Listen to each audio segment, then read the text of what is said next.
안녕하세요. 자그마한 회사를 운영하며 열심히 일하고 있는 50대 남자입니다. 길을 걷다 오르막길이 나오면 반드시 내리막길도 나오죠. 인생도 참 그렇습니다. 잘 되다가도 안 되고, 안 되다가도 잘 되는 일이 계속 반복되는 것 같으니까요. 그렇게 오르락 내리락 하면서 살다 보니 참 많은 사람들을 만나봤는데 누가 그러더라고요. 잘 될 때 곁에 있는 사람보다 안 될 때 술 한 잔 사주는 사람이 진짜 자기 사람이라고. 그래서 전 오늘 제가 힘들 때 가장 먼저 손을 내밀어준 제 인생에서 가장 특별하고 소중한 친구에 대해 이야기를 해볼까 합니다. 저는 원목 가구 회사를 운영하며 가족들을 먹여 살리고 있어요. 사장님이라고 해서 뭐 대단한 건 아니고 그냥 소소한 벤처 회사라 규모가 크진 않습니다. 가족은 저와 아내 그리고 아들 하나 딸 하나로 단란한 4인 가족인데요. 하나만 키우자니 외로울 것 같아 딸을 하나 더 낳았는데 딸아이 애교 덕에 온 가족이 화기애애하게 잘 지내고 있죠. 가구회사는 아버지께서 하시던 작은 가구점을 더 크게 키워보고 싶다는 마음에 시작하게 되었어요. 어릴 때 제가 쓰던 책상이며 의자를 모두 아버지께서 만들어주셨는데 그게 제 꿈이 되었죠. 저는 제 일에 굉장히 만족하며 살고 있었어요. 나름 입소문을 타 한때는 밀려드는 주문으로 직원도 대여섯 명 정도 둘 만큼 회사를 키울 수 있었습니다. 아버지께서 제게 해주셨던 것처럼 저도 제 아이들이 쓰는 책상이며 의자, 옷장 따위 전부 직접 만들어줬는데 애들도 무척 좋아했고요. 물론 벤처 회사라는 게 그렇듯 수입이 좀 왔다 갔다 하긴 했지만 그래도 직원들 월급 주고 우리 네 가족 먹고 살 정도는 되었답니다. 특히 애들이 아직 어릴 땐 한창 사업이 잘 될 때라 순풍에 돛을 단 배처럼 모든 일이 순조로웠고요. 일이 바쁘긴 해도 집에 가면 애들 재롱의 모든 고단함이 싹 잊혀지는 충실하고 행복한 매일매일이었죠. 그저 조금 걱정이 있다면 딸아이가 체력이 약해서 잔병치레가 많았다는 거였는데요. 체력이 약해서 그런지 자주 코피를 흘리고 어디 살짝 부딪히기라도 하면 자꾸 멍이 들어서 아내가 참 속상해했던 기억이 납니다. 여보, 아까 현아 다리 봤어? 세상에, 오늘은 글쎄 무릎이 새까맣게 멍이 들어서 온 거 있지. 처음에 어디서 맞고 온 줄 알고 너무 놀라서 무슨 일이냐고 물었는데 유치원에서 뛰어놀다가 책상에 부딪혔대. 애가 누굴 닮아서 저렇게 살성이 약하지? 체력도 너무 약하고 아무래도 병원이라도 한번 데려가 볼까 봐. 뭐 별일이 없겠지만 그래도 또 모를 일이고 멍에 좋다는 약이 있으면 처방이라도 받아보게. 여자이다 보니 혹시나 어디 흉이라도 질까 아내가 더 신경을 많이 썼어요. 아직 어려 멋모르겠지만 커서 몸에 이런저런 흉이 많으면 딸아이가 나중에 속상해하고 주눅이 들까 노심초사했죠. 저 역시 평소 딸아이가 자주 여기저기 다쳐오는 게 마음에 걸렸던 터라 그렇게 하라고 말해주었고요. 그런데 며칠 뒤 그날도 밀려드는 주문 때문에 공장에 갔다가 뒤늦게 핸드폰을 보니 부재중 전화와 빨리 전화하라는 문자가 잔뜩 와 있더라고요.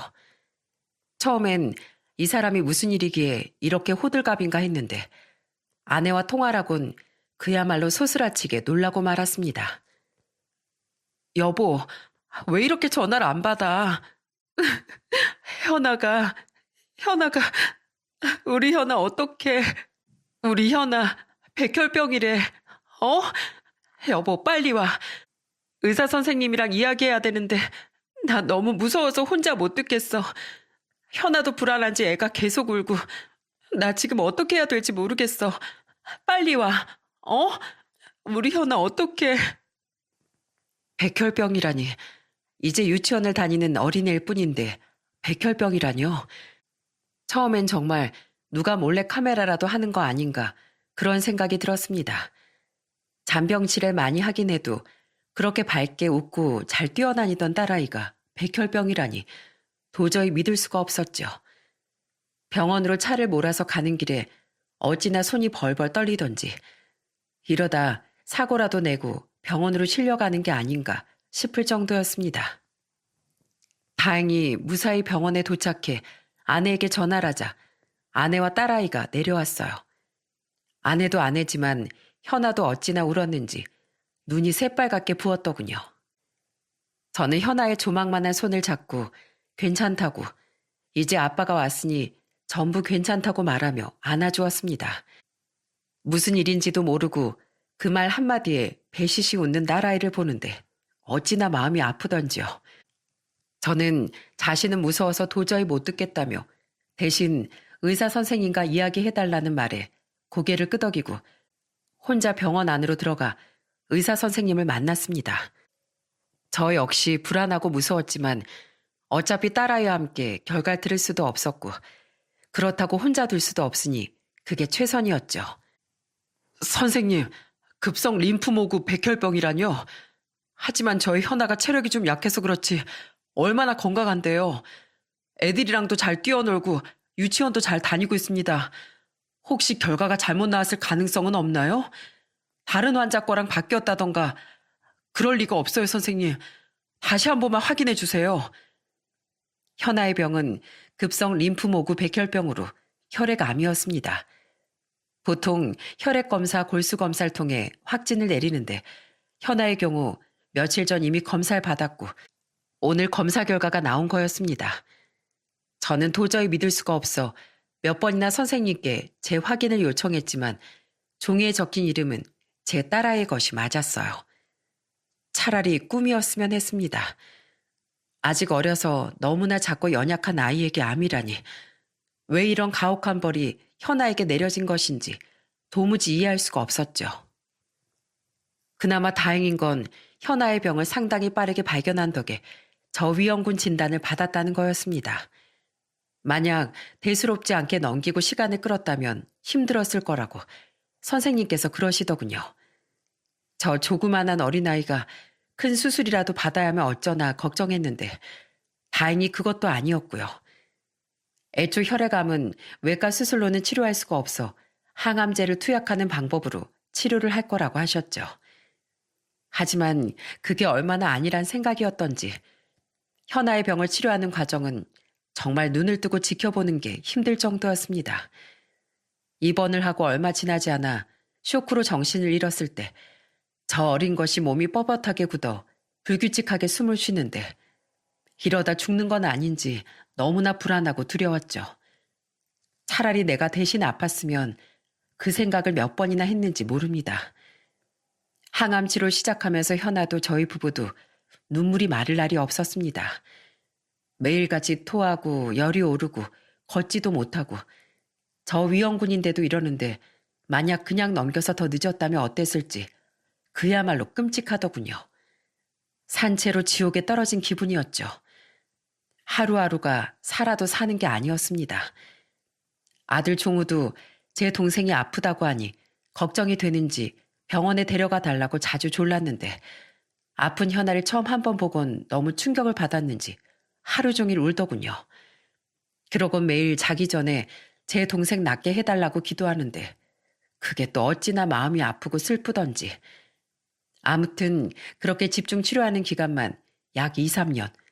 정말 끝없는 마라톤을 하는 기분이었습니다. 하루는 아내가 절 붙잡고 그러더라고요. 너무 힘들다고. 현아가 저렇게 잘 버텨주지 않았다면 자신도 어떻게 됐을지 모르겠다고요. 여보, 우리 현아 앞에서 절대로 이제 울지 말아요. 요즘 현아가 아파도 아프다고 말을 하질 않아. 많이 힘들 텐데 우리가 우는 걸 봤는지 걱정할까봐 괜찮은 척 하려고 해. 우리 현아 아직 너무 어린데 진짜 아무것도 모르고 천방지축으로 날뛰고 놀아도 모자랄 나이인데 나 있지? 현아가 저렇게 어른스럽게 구는 게 대견한 게 아니라 너무 마음이 아파. 그러면서도 그 힘든 치료 저렇게 꿋꿋하게 버텨주는 게 너무 고마워. 현아가 버텨주지 않았다면 나도 어떻게 됐을지 모르겠어. 근데 현아 아직 너무 어리잖아. 아프면 아프다고 울고 떼도 쓰고 해야 하잖아. 우리 소나무처럼 버티자고.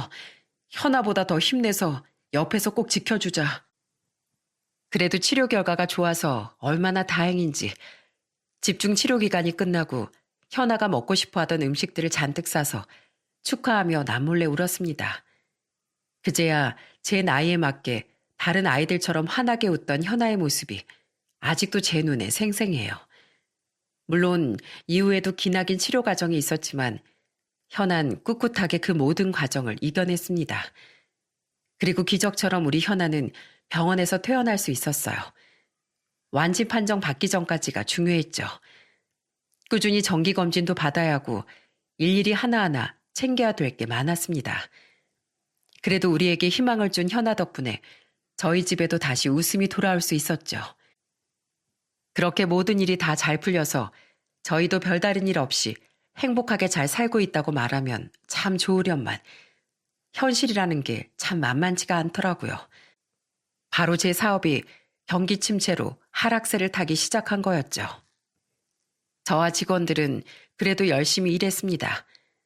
언젠간 잘 풀리리라 생각하면서 전보다 더 뛰어다니며 홍보도 하고 새로운 가구들을 디자인해 출품도 했죠. 본래 벤처 사업이라는 게 그렇다 보니까 가구란 게 사람들이 빨리 쓰고 빨리 바꾸는 소품이 아니니까. 그렇게 생각하면서 희망을 갖고 어떻게든 버티려 노력했습니다. 그렇게 열심히 발로 뛰니 가구 주문 제작을 맡겨주는 업체들이 하나둘 나타나더군요. 이제야 우리 노력이 빛을 보았다며 저와 직원들 모두가 기뻐했습니다. 큰 거래들은 아니지만 그래도 한 곳 한 곳 모두 소중하게 정성을 다해 가구를 만들어 배송도 했고요. 솔직히 이제 되었다 생각도 들었습니다. 이대로만 간다면 어떻게든 버틸 수 있을 거라는 희망이 보였죠. 그런데 하루는 회사에서 다급하게 전화가 걸려오더군요. 제법 규모가 있는 카페에서 인테리어와 손님용으로 쓸 테이블들을 주문 제작 맡긴 건이 있었는데 원목이 잘못 발주된 것 같다고요. 너무 놀라 아내를 병원으로 부른 뒤 저는 곧장 회사로 달려갔습니다. 가서 확인해 보니 확실히 카페 측에서 원했던 그 원목이 아니었고요. 저는 당장 해당 건을 담당하고 있던 직원을 불렀어요. 놀랍게도 실수를 저지른 직원은 평소 일도 잘하고 성실해 제가 눈여겨보고 있던 정우혁이란 남자 직원이었습니다. 정우혁 씨, 이거 왜 원목을 이걸로 발주한 겁니까? 여기 이렇게 발주 넣어야 하는 원목이 써 있는데 이건 전혀 다른 거잖아요. 저쪽에 물어보니까 취소 못 해준다고 난린데 이거 대체 어떻게 처리할 겁니까?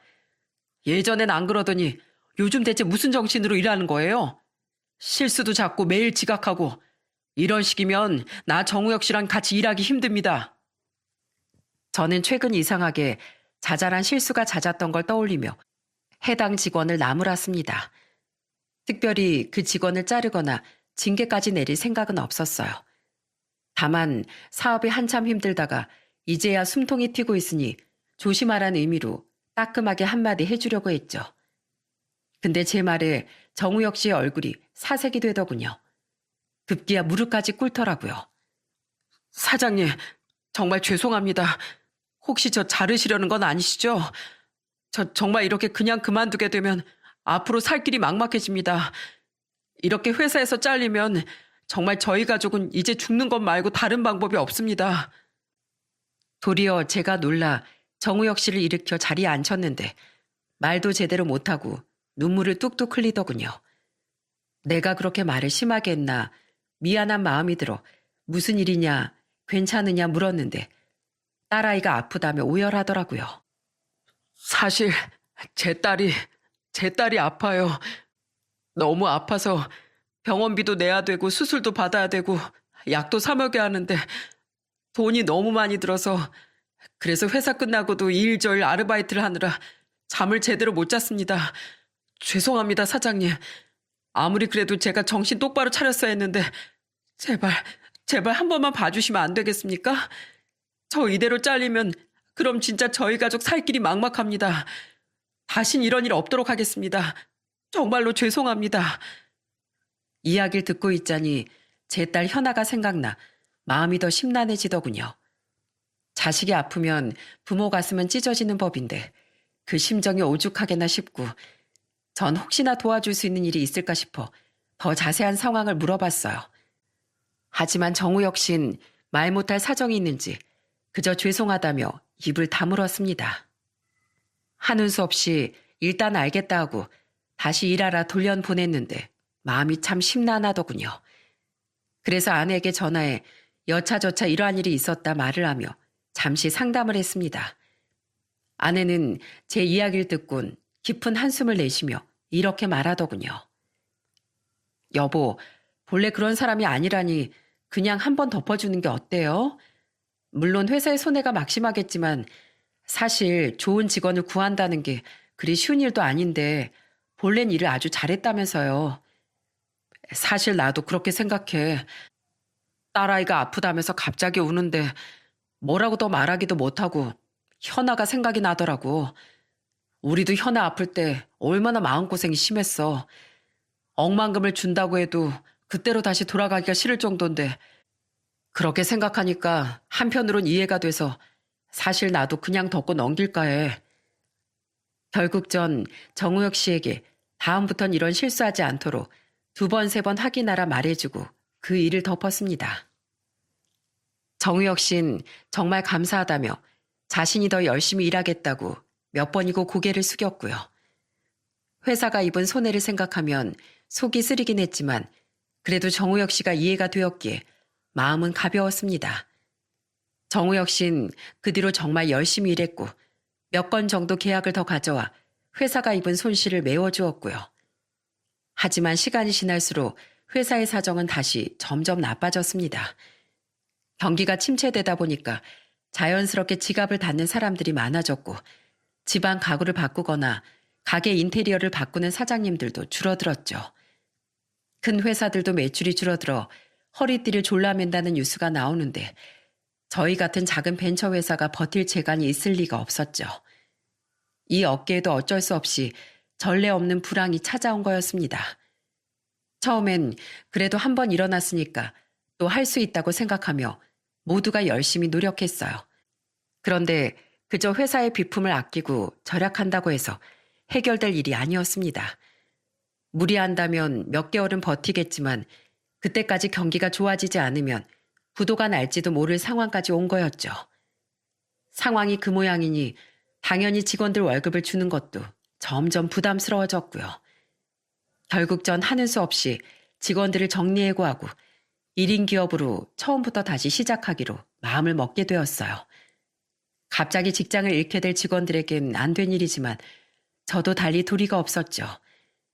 직원들 월급은커녕 온 가족이 전부 바닥에 나앉게 생겼으니 저도 살 방법을 찾아야만 했습니다. 그렇게 공지를 하고 직원들 하나하나 마지막 면담을 하고 퇴직금과 월급을 챙겨주는데 왜 그렇게 허탈하고 슬프던지 아버지가 하던 일을 이어받아 키워온 피땀 어린 회사였기에 더 마음이 아팠습니다. 불황에 이렇게 해골하게 되어 직원들 걱정도 되고 미안하기도 많이 미안했고요. 다행히 다들 상황은 잘 알고 있었기에 수긍하고 서로 좋은 말을 건네며 헤어질 수 있었습니다. 딱 한 사람 정우혁 씨만 제외하면 다들 크게 걱정이 되지 않았죠. 그 중에서도 정우혁 씨가 갑자기 울면서 제 앞에 무릎을 꿇더군요. 너무 놀라서 왜 그러느냐, 일어나라. 정말 미안하지만 나도 방법이 없다고 말을 하는데 그 직원이 충격적인 이야기를 꺼내더군요. 사장님, 제발 어떻게든 해고만은 제발 다시 고려해 주시면 안 될까요? 지금 이렇게 회사를 그만두게 되면 당장 먹고 사는 게 막막해집니다. 전에 제가 제 딸아이가 어디가 아픈지 말씀 못 드렸죠? 사실 우리 딸아이가 은비가 분열 뇌증으로 뇌병변 1급 장애 판정을 받았어요.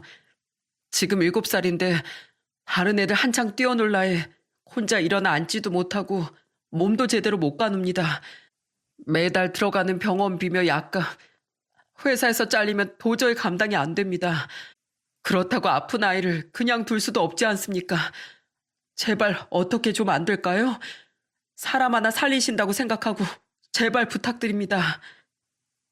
정유혁 씨의 딸이 아프다는 건 알고 있었지만 장애 판정까지 받았다는 사실을 저는 그날 처음으로 알았어요. 정우혁 씨 역시 주위에 그런 이야기를 하면 부담스러울까 봐 처음으로 다른 사람에게 말을 해봤다더군요. 그러면서 처음으로 자신의 이야기를 털어놓는데 얼마나 충격을 받았던지 내가 좀 더 관심을 가지고 도와줬다면 좋았을 텐데 하며 후회가 될 정도였습니다.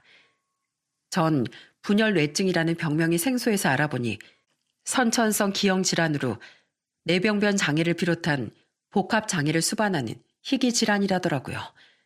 한마디로 아주 무섭고 병원비가 많이 들어가는 병이었어요. 처음에 분열 뇌증이란 진단을 받고 의사 선생님께 설명 들었을 땐 정말 세상이 무너지는 줄 알았어요. 저 어린 것이 혼자 일어나거나 앉을 수도 없다니, 정말 신이 있다면 이럴 수는 없다며 원망도 많이 했죠. 하지만 어쩌겠습니까? 어떤 모습으로 어떤 병과 장애를 가지고 있든 제 자식이지 않습니까? 딸아이와는 의사소통조차 제대로 되지 않았지만 그래도 방긋방긋 웃는 얼굴을 보면서 뭐든 이겨낼 수 있다고 자신했죠. 정우혁 씨는 어떻게든 딸 은비를 키워보려고 하루 한두 시간씩 새우잠을 자며 아이 병원비며 약값에 쓸 돈을 열심히 벌었답니다. 낮엔 회사에서 퇴근하곤 야간 도로 공사며 대리며 이것저것 안 해본 일 없이 닥치는 대로 일했다더군요. 정우혁 씨 아내 역시 집에서 하루 종일 딸아이의 병수발을 들며 열심히 살았답니다. 처음 2, 3년 정도는 그래도 어떻게든 입에 풀칠을 하며 버텼다고요. 근데 어느 날부턴가 집에 오면 아내가 없는 일이 많아졌어요. 전화하면 애가 자는 동안 반찬도 가지고 올 겸 친정에서 자고 온다고 했죠. 그래서 제가 그게 말이 되냐, 아무리 그래도 아픈 애 혼자 놔두면 어쩌느냐 나무랐더니 그러더라고요. 그럼 돈을 많이 벌어주던가 왜 자신에게 화를 내느냐고요. 네, 그때까지 아내에게 비록 화를 내긴 했어도 이해는 했습니다. 오죽하겠어요. 걷지도 앉지도 못하는 딸아이 똥 오줌 치우며 하루 종일 집에만 있으니 자신도 갑갑했겠죠. 아픈 자식을 지켜보는 부모 심정이, 그것도 하루도 이틀도 아니고 몇 년을 그렇게 반복했으니 그럴 만도 했죠. 그래서 나중엔 그냥 알겠다 그러라고 했는데 어느 순간 애는 뒷전이고 이 사람이 밖으로만 나돌더라고요. 너무 수상해서 한 번은 몰래 뒤를 밟아봤는데 글쎄 남자가 있지 뭡니까? 그야말로 머리에 피가 거꾸로 솟는 것 같았어요. 아픈 아이를 두고 남자를 만나다니 이게 있을 수 있는 일입니까? 정혁 씨는 아내에게 네가 그러고도 엄마라고 할 수 있느냐며 싸웠지만 소용이 없었답니다. 오히려 자신은 잘못이 없다고, 당신이 변변치 못하니 애도 저렇게 태어난 거 아니냐며 모진 말만 들었다고요. 그 말에 화가 난 정우혁 씨가 이럴 거면 차라리 헤어지자 홧김에 말했는데 아내가 그러자며 기다렸다는 듯 대거리를 했다더군요. 애 똥기저귀 가는 게 지긋지긋하다고, 하루 24시간을 일해도 고기 한 점 사 먹는 것도 큰맘 먹어야 하는 생활이 진절머리가 난다면서요. 제가 알던 아내는 이미 없다는 걸 그때 처음 깨달았어요. 딸아이를 헌신적으로 돌보고 아껴줬는데 어떻게 그렇게 변할 수가 있는지. 그래도 자기 배 아파 낳은 자식인데 사람도 아니란 생각만 들었습니다. 그래서 다시 한번 이혼하고 위자료를 청구하겠다고 말했더니 글쎄 아내가 어떻게 했는지 아십니까? 다음날 제가 사람을 불러 애를 부탁하고 잠깐 일하러 간 사이 자기 짐을 전부 챙겨서 도망을 갔더라고요. 혹시나 해서 통장과 인감 같은 걸 전부 가지고 나왔기에 망정이지 집에 그나마 남아있던 것들은 아주 싹싹 긁어 도망을 갔더라고요. 간병인 분이 그러시는데 웬 젊은 남자랑 같이 왔다고 하는데 아마 그 남자가 아내의 불륜 상대인 듯 했어요. 이후 정우혁 씨는 아내를 마음에서 지우고 이혼을 했다고 합니다. 법원 측은 정우혁 씨의 손을 들어 친권과 양육권을 모두 정우혁 씨가 갖게 되었고 그 아내에겐 위자료와 양육비를 지급하라고 명령했고요.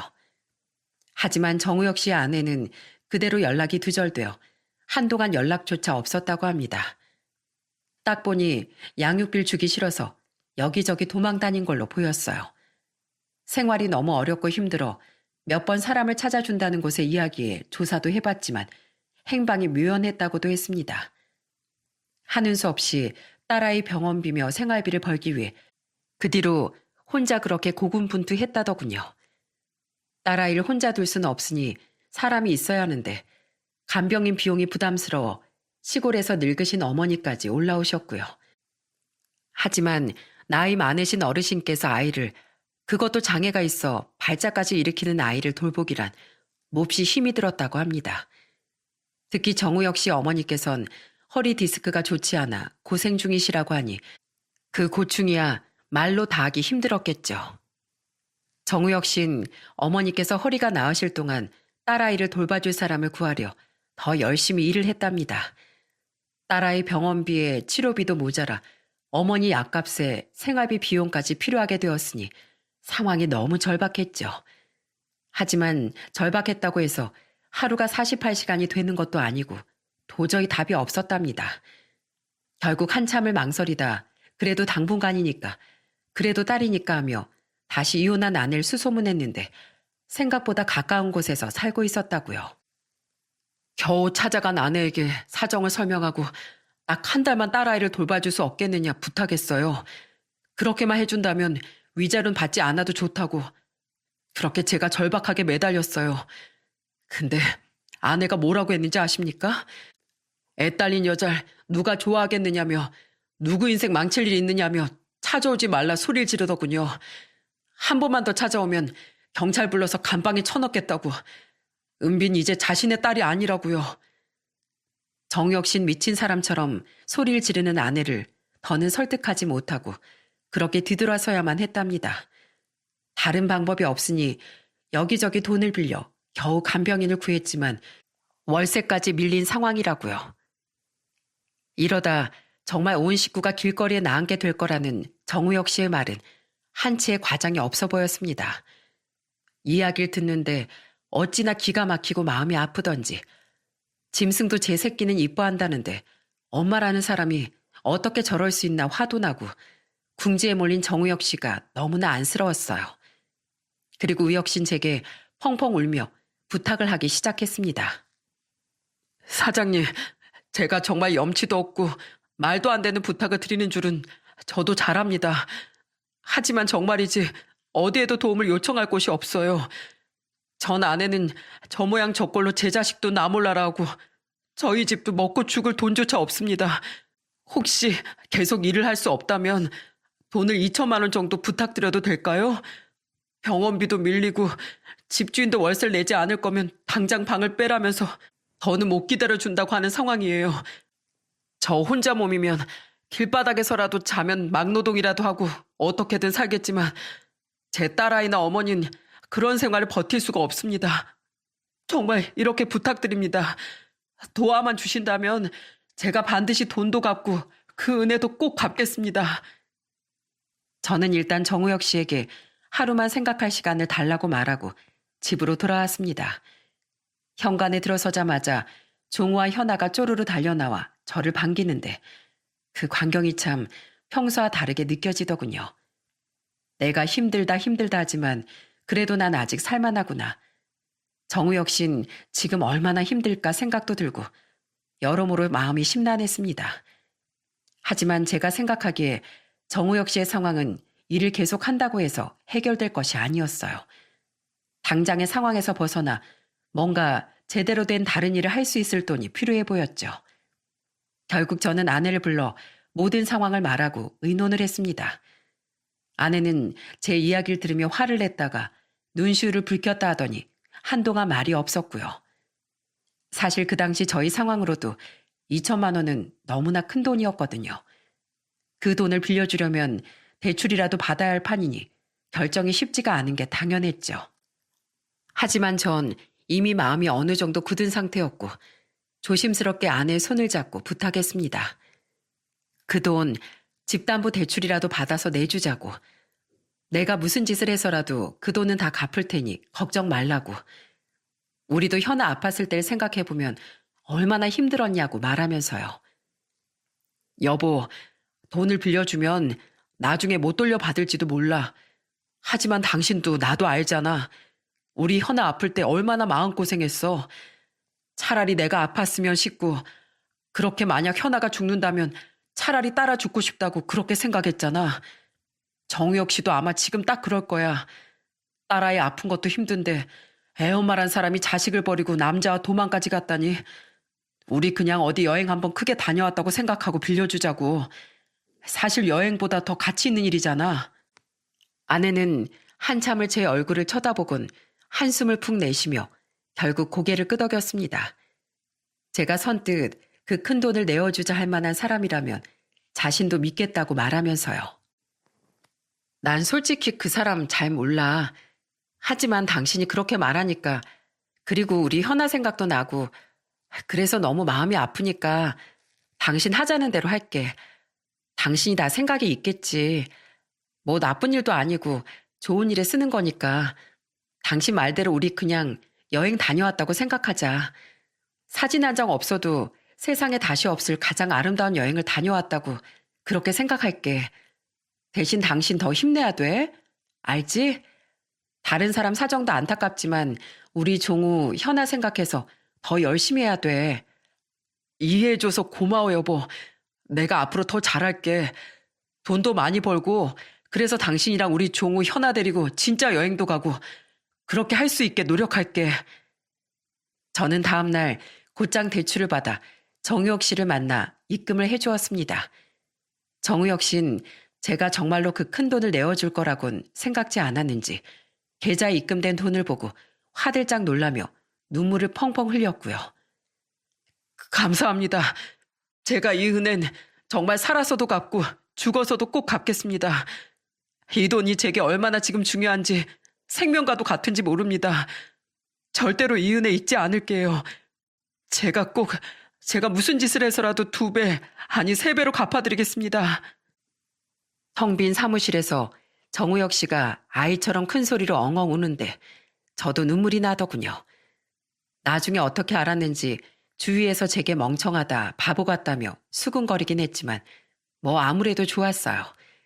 차라리 제가 속은 거라면 그게 더 다행이 아닌가 생각했거든요. 제가 속은 거라면 잠도 못 자고 하루 종일 일하는 정우혁 씨도 혼자선 일어나지도 앉지도 못한다는 그 딸도 모두 괜찮은 걸 테니까요. 무엇보다 그때 전 그렇게 생각했어요. 아이가 아픈데 약값이나 병원비가 없어 슬퍼하는 부모가 없었으면 좋겠다고. 정말 저는 진심으로 그렇게 생각했습니다. 우혁 씨, 세상에 나가 열심히 살아. 마음 같아선 우혁 씨라도 내가 데리고 있으면서 일을 시키고 싶지만 나도 많이 힘든 상황일세. 자넨 어딜 가나 인정받을 걸세. 딸을 생각해서라도 포기하지 말고 남들보다 2배, 3배는 열심히 살아. 그리고 그 돈은 나중에, 아주 나중에 갚아도 되고 뭐 힘들면 안 갚아도 되니까 연로하신 어머님 그리고 자네 딸만 생각하게. 자네가 정신 차려야 가족들이 힘을 낼 수 있는 거야. 무슨 말인지 알겠지? 네, 사장님 꼭 명심하겠습니다. 정말 감사합니다. 그렇게 전 우혁 씨를 떠나보냈습니다. 2천만 원이라는 돈은 물론 큰 돈이었지만 전 돈 대신 사람의 생명이 중요하다는 걸 알았기에 전혀 아깝지 않았죠. 그렇게 파란만장하게 회사를 정리하고 저는 1인 기업 체제로 돌아가 처음부터 다시 시작하게 되었어요. 직원들 월급이며 부대 비용들이 많이 나가지 않으니 어떻게 그럭저럭 먹고 살만해서 숨통이 좀 튀었죠. 이전에 거래를 했던 곳에서 간간히 주문 제작을 해오기도 했고 정말 다행이었습니다. 우혁 씨는 그렇게 돈을 빌려가고 난 뒤에도 가끔 제게 연락을 해왔습니다. 오늘 은비가 무슨 치료를 받았다. 어머니 디스크는 이제 괜찮으시다. 사장님께서 돈을 빌려주신 덕에 작은 떡볶이 노점을 하나 하고 있다 등등. 주로 자신이 어떻게 지내고 있는지 그리고 저는 어떤지 근황을 묻는 전화였죠. 전 혹시나 우혁 씨가 빌린 돈 때문에 부담을 느낄까 싶어 절대로 제가 먼저 연락하진 않았어요. 어차피 그 돈은 없는 돈이다 하며 살기로 했기 때문에 더더욱 그랬습니다. 물론 일이며 애들이며 이것저것 다른 신경 쓸 일도 많았고요. 그런데 그놈의 경기는 대체 언제나 좋아지는지 아니면 저만 안 좋은 건지 처음엔 이대로 유지만 하자 싶던 제 사업이 다시 점점 하락세를 보이고 있었습니다. 여기저기 발품을 팔아가며 열심히 일했지만 저만 힘든 건 아닌지 새로운 일을 따내기가 정말 하늘의 별 따기나 다름없더군요.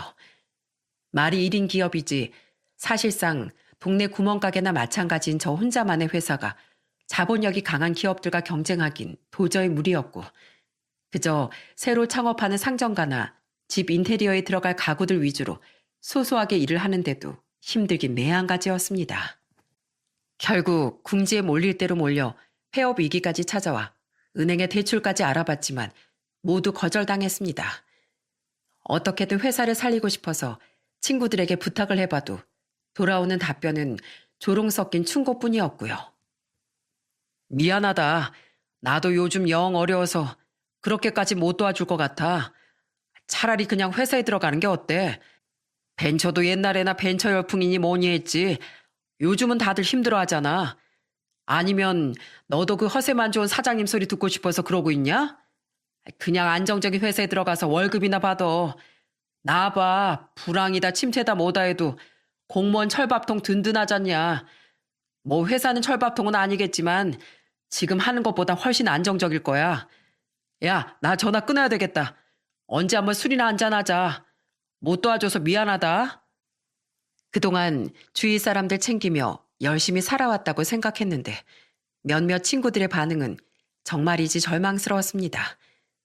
친구의 말에도 일리가 있다는 건 알지만 그래도 아버지께서 하시던 일을 잇는다는 의미가 있었기에 버텨왔던 제겐 날벼락이 따로 없었죠.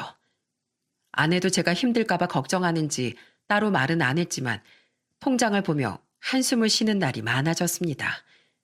어느 날은 애들이 먹고 싶다는 과자값까지 고민하며 아끼는 아내를 보는데 정말이지 머릿속에 피가 차갑게 식더군요. 아무리 내가 원하는 걸 하며 살고 싶어도 내 아내와 내 자식들까지 희생을 치르게 할 수는 없지 않나. 이건 정말 아니지 않나 하고요. 결국 전 회사를 폐업할 수밖에 없었어요. 그리고 생활전선으로 곧바로 뛰어들었죠. 여기저기 면접을 보러 다녔습니다. 이젠 나이가 많아 어디 들어가기도 힘들 거란 걸 잘 알지만 그래도 그간 일한 경력이 있으니 일할 수만 있다면 어디든지 좋다고 생각했습니다. 몰릴 대로 몰려서 더는 물러날 곳이 없었다는 게 더 정확한 표현일까요? 하지만 세상은 녹록지가 않았고 면접은 매번 낙방. 나이가 많은 절 받아준 회사는 거의 없었습니다. 하지만 포기할 수 없었어요. 저는 세차장 알바부터 시작해 대리운전 택배 상하차 등을 하며 어떻게든 돈을 벌려고 노력했습니다. 세차장에서 일하며 도둑놈 소리도 듣기도 했어요. 차 안에 현금 100만 원을 넣어놨는데 없어졌다 네가 훔친 것 아니냐 경찰에 신고하겠다는 둥 도둑놈으로 몰리기도 했고 대리운전하며 취객들한테 뒤통수를 맞은 적도 한두 번이 아니었어요. 그때마다 전 지갑 속에 있는 아내와 아이들 사진을 보며 눈물로 버티기도 했었죠. 또 택배 상하차를 하면 무거운 짐을 옮기다가 허리가 나간 적도 있었습니다. 중간에 경력을 인정받아 가구 회사에 취직도 했지만 직장 따돌림으로 그만둔 적도 있었고요. 나이 많다고 무시하고 텃세가 참 심한 곳이었죠. 거의 인간 취급도 못 받을 정도였습니다. 하지만 전 포기하지 않았어요. 그날도 다른 가구 회사에 면접을 보고 온 날이었습니다. 그런데 갑자기 핸드폰에서 메시지 알림이 울리더군요. 처음엔 오늘 면접 보는 데서 연락이 온 줄만 알았습니다. 핸드폰에 잠금을 풀고 메시지를 보기 전까진 또 떨어진 걸까 하며 조금 낙심하고 있기까지 했죠. 근데 핸드폰에 도착한 메시지는 다른 곳이 아니라 바로 은행에서 온 것이었습니다. 제 통장에 돈 1억이 들어왔다는 그런 은행 알림 메시지였죠. 너무 놀라 핸드폰을 떨어뜨렸다가 허겁지겁 주워서 몇 번을 확인해봐도 똑같았어요. 혹시 이게 맞나 싶어 볼을 꼬집어 보기도 했고 심장이 쿵쾅쿵쾅 뛰기 시작했습니다. 그리고 벌벌 떨리는 손으로 은행 어플에 들어가 잔고를 확인하는데 진짜 1억이란 돈이 들어있더군요. 그리고 입금자 명을 보고 전 경악을 하고 말았습니다. 보낸 사람이 바로 정우혁 씨였어요. 저는 황급히 우혁 씨의 번호를 찾아 처음으로 먼저 전화를 걸었습니다. 신호가 몇 번 울리기도 전에 우혁 씨가 전화를 받았고 저는 다급하게 본론부터 말했죠. 우혁 씨, 혹시 나한테 돈 보냈어? 이게 대체 무슨 돈이야? 사장님, 놀라게 해드려서 죄송합니다. 그럴 생각은 없었는데 아무튼 돈은 잘못 보낸 거 아니고요. 진짜 1억 보낸 거 맞습니다. 제가 사장님께 돈을 빌린 것도 벌써 7년이나 지났잖아요. 제 마음 같아선 10억이 있다면 10억을 보내드리고 싶었어요. 7년 전 그날 제가 절망하고 있을 때 제 주위의 친구, 친척들 모두 외면했을 때 도와주신 분은 사장님이 유일하셨으니까요. 1억으로도 제가 입은 그 은혜는 다 못 갚을 겁니다. 사장님 덕분에 제가 희망을 얻고 다시 일어설 수 있었어요. 제 은인이신데 이렇게라도 은혜 갚고 싶었습니다. 뭐? 우혁 씨가 무슨 돈이 있어서? 딸 병원비도 많이 나갈 거고 어머님도 마찬가지일 텐데 7년 동안 무슨 일이 있었던 거야? 사장님, 우선 제가 주소 하나 보낼 테니까 이쪽으로 와주실 수 있으실까요? 저는 너무 궁금한 나머지 우혁 씨가 준 주소로 향했습니다. 그리고 우린 서로를 부둥켜 안으며 조우했어요. 얼마나 반갑던지요. 우혁 씨는 전보다 살이 좀 찐 상태였고 얼굴도 밝고 좋아 보였습니다. 그리고 떡볶이 가게를 운영하고 있었어요. 우혁 씨 이야기인 즉슨 이러했습니다. 처음엔 앞으로 뭘 하고 살아야 할지 막막했대요. 그러다 문득 차라리 작은 트럭이라도 하나 사서 집 근처에서 장사라면 장사도 할 수 있고 또 급할 때 딸아이도 들여다볼 수 있으니 좋지 않을까 하고요. 그래서 틈틈이 창업 자금을 만들고자 미친 듯이 일을 했다고 했어요. 그리고 여기저기 맛있다는 떡볶이 집에서 일도 하고 공부도 하면서 메뉴를 몇 개 만들었다고 했습니다. 그리고 작은 트럭을 사서 노점을 시작했는데 그게 대히트를 쳤답니다. 사람들이 매일 줄을 서서 먹고 재료가 일찍 동인하면서 빨리 돌아가게 되니 더 긴 줄이 또 생기더라고요. 나중엔 급기야 손님들이 직접 번호까지 정해서 줄을 서는데 그게 인터넷에 올라오면서 더 입소문을 탔답니다. 그렇게 돈을 벌어들여 떡볶이 가게를 차렸다는 거죠. 사장님 덕분에 포기하지 않고 7년 동안 열심히 살았습니다. 제가 한동안 연락을 하다가 연락을 끊은 이유도 꼭 사장님께 나 이 정도로 성장했다는 걸 보여드리고 싶어서였어요. 지금 한 달 매출 5천만 원은 찍고 있습니다. 점점 매출이 늘어나고 있는 추세고요. 그리고 사장님 빚을 꼭 갚기 위해 저 정말 노력했어요. 전 처음부터 사장님이 주신 돈은 얼마나 값진 돈인 걸 알았기에 그 이상을 드리고 싶었거든요. 그리고 사장님 소식도 들었어요. 회사 경영난으로 회사 문을 닫았다는 소식을요. 그 어려운 상황에서도 절 도와주셨으니 그래서 1억을 보내드렸습니다. 우혁 씨, 너무 고맙네. 고마워. 저는 우혁 씨의 말을 듣고 하염없이 눈물을 흘렸습니다. 사람이 가장 힘들 때 누군가가 날 생각해주는 그 마음이 너무 따뜻하고 고마웠어요. 사실 1억도 제겐 큰돈이지만 사장님이 느끼게 해준 그 따뜻한 격려 말씀 덕분에 이 자리까지 올 수 있었어요. 사장님, 절 받으십시오. 감사합니다. 아이고, 이러지 마. 왜 이래? 우혁 씨는 지금이 행복하다고 말했어요. 덕분에 직원들도 고용했고 간병인도 불러 딸아이도 돌볼 수 있게 되었다고요. 심지어 지금은 프랜차이즈 이야기까지 나오고 있는데 곧 법인을 만들어 진행할 예정이라고 했습니다. 인터넷 덕에 정우혁 씨가 만든 떡볶이가 한창 유행 중이라 가맹점으로 들어오고 싶다는 사람이 몇 있다면서 그 가게들에 들어갈 가구를 전부 저에게 맡기고 싶다면서요. 물론 떡볶이 회사가 너무 많아 경쟁이 치열하겠지만 자신 있다고 했죠. 그 늠름한 모습이 얼마나 보기 좋았는지 모릅니다. 그날 그렇게 우혁 씨와 헤어지고 가장 먼저 집으로 달려갔어요.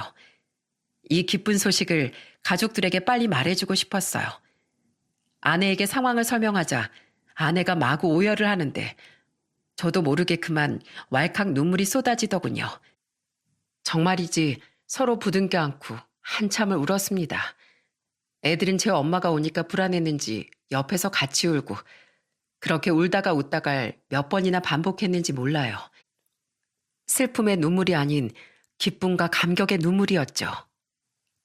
세상에 우혁 씨가 그냥 그렇게 모르는 척 할 수도 있었을 텐데 당신 선택이 틀리지 않았네요.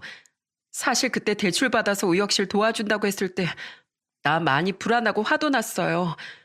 당장 우리 식구들이 굶어 죽을 판인데 힘든 직원을 도와준다고 하니까. 근데 역시 사람은 바르고 착하게 살아야 하나 봐. 여보, 정말 고생 많았어요. 그리고 나 다 알아. 당신 요즘 매일 면접 보러 다니고 우리 가족들을 위해 희생한다는 거. 그래서 하늘이 이런 복도 다 준 거니까. 그러니까, 그러니까 우리 이제 행복하자. 우혁 씨에게 고맙다고, 정말 너무 감사하다고 꼭 전해줘요. 진짜 밥이라도 같이 먹자고, 얼굴 한번 보자고, 꼭이요. 어, 그래, 알았어. 내가 꼭 자리 마련할게. 당신도 그동안 고생 많았어. 내가 못나서 그간 그런 고생이나 시키고 애들 학원도 제대로 못 보내주고 맛있는 거 못 사 먹이고 했는데 이런 못난 날 믿어주고 기다려줘서 정말 고마워. 나 약속 꼭 지킬게. 당신이랑 우리 종우 현아에게 더 든든한 가장이 될게. 저는 그렇게 우혁 씨가 준 돈으로 다시 회사를 창업하게 됐습니다. 그리고 부족한 비용까지 우혁 씨가 투자를 해줬어요.